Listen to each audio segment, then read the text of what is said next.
Toda cidade tem uma pegada, né? Uma marca que deixa no planeta. Mas a pergunta é, como é que se mede isso? Bom, hoje a gente vai ver de perto como a cidade de São Carlos está encarando esse desafio de frente. E olha, é um passo crucial para um futuro mais sustentável. Parece uma pergunta simples, né? Mas pensa bem, como é que uma cidade, com toda a sua complexidade, consegue colocar um número na sua pegada de carbono? Achar resposta para isso é, na verdade, o ponto de partida para qualquer mudança de verdade. E é exatamente isso que a gente vai desvendar aqui. Beleza, então nosso roteiro vai ser o seguinte. Primeiro, a gente entende o que é essa tal de pegada de carbono de uma cidade. Depois, a gente mergulha no projeto específico de São Carlos, vê como tudo isso é medido, qual o retorno que isso pode trazer e, por fim, como isso vira um plano concreto de descarbonização. Então vamos lá, a pegada de carbono de uma cidade. E por que contar as emissões é o primeiro passo? Sabe aquela frase, não dá para gerenciar o que não se mede? Pois é exatamente isso. Antes de pensar em qualquer plano de ação para o clima, a cidade precisa de um diagnóstico, um raio-x completo de onde vêm suas emissões. Porque, sem esses dados, bom, qualquer estratégia é um tiro no escuro. E quem está no centro dessa história toda? A cidade de São Carlos. É a prefeitura de lá que está dando esse passo importante, se comprometendo a entender de verdade a sua pegada ambiental. A ideia é poder agir de forma inteligente, estratégica, sabe? Com informação na mão. Certo. Então vamos falar do projeto em si, o inventário de emissões. O que exatamente São Carlos está planejando? Porque, na prática, é esse projeto que está no coração de toda essa iniciativa. A ferramenta principal para isso é o chamado Inventário de Gases de Efeito Estufa, ou GEE, para facilitar. Para entender bem, é só pensar num censo bem detalhado. Só que em vez de contar pessoas, ele conta e identifica cada uma das fontes de emissão que vem da operação da prefeitura.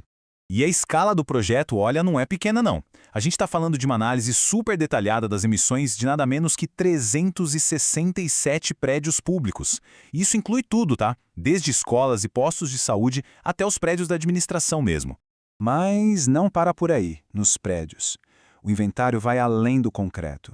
Ele também vai analisar o impacto das atividades de mais ou menos 5.500 servidores públicos. Isso dá uma dimensão muito mais completa da pegada de carbono da máquina pública, né? E o que eles estão medindo afinal? Bom, o nível de detalhe é o que faz a diferença. Eles olham para o consumo de eletricidade nos prédios públicos, claro, o combustível da frota de veículos da prefeitura, todo o lixo gerado nessas unidades e até outros materiais de escritório. É uma análise bem pente fino mesmo, cada detalhe conta. Ok, vamos para a parte do como isso é medido. Como é que se garante a credibilidade de um negócio desses? Porque dá para confiar nesses números? A resposta é sim, porque nada disso é inventado. Existe um método super rigoroso por trás, tudo baseado em padrões globais. A credibilidade toda vem daí, ó. O projeto se baseia em protocolos que são reconhecidos no mundo inteiro, como os do IPCC e o GHG Protocol. Pensa assim, são as regras do jogo da contabilidade de carbono. Governos, grandes empresas, todo mundo usa esses padrões para ter certeza de que os cálculos são feitos do mesmo jeito em qualquer lugar. E por que isso é tão importante? Simples, porque garante que os dados sejam, primeiro, confiáveis e, segundo, comparáveis. Isso significa que São Carlos vai poder não só entender o seu próprio impacto, mas também se comparar com outras cidades. E o mais importante, tomar decisões com base em fatos e não em achismo. Tá legal, mas e o retorno futuro?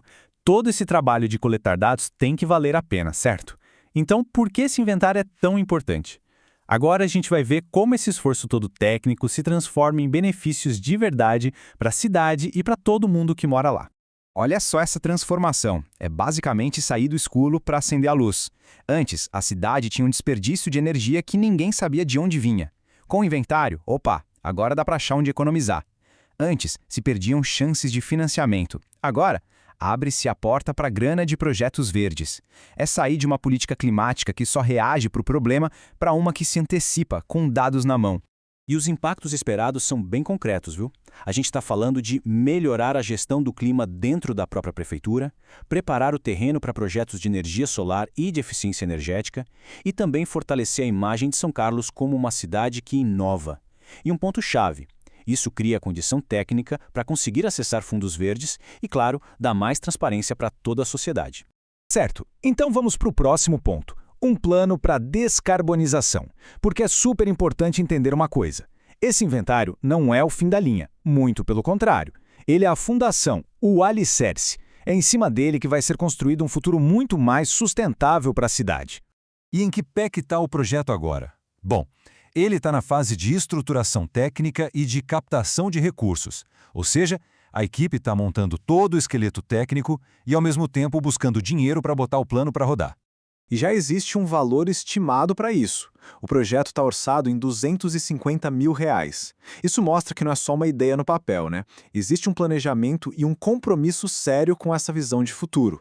E o objetivo final de tudo isso fica bem claro nessa frase, ó. O inventário será a linha de base técnica para a elaboração do Plano Municipal de Descarbonização. O que isso quer dizer na prática? Quer dizer que esse inventário é o ponto de partida, é o mapa que vai guiar a cidade inteira nesse caminho para um futuro com menos emissões. Essa iniciativa de São Carlos acaba deixando a gente com uma pergunta bem poderosa, né? Pensa só, o que uma cidade conseguiria alcançar se cada decisão, cada projeto fosse pensado levando em conta o seu impacto no clima? As possibilidades são enormes. Não é só sobre reduzir emissões, é sobre construir cidades mais inteligentes, mais eficientes e, principalmente, mais resilientes para todo mundo. Fica a reflexão. O que mais a gente poderia conquistar se esse virasse o padrão?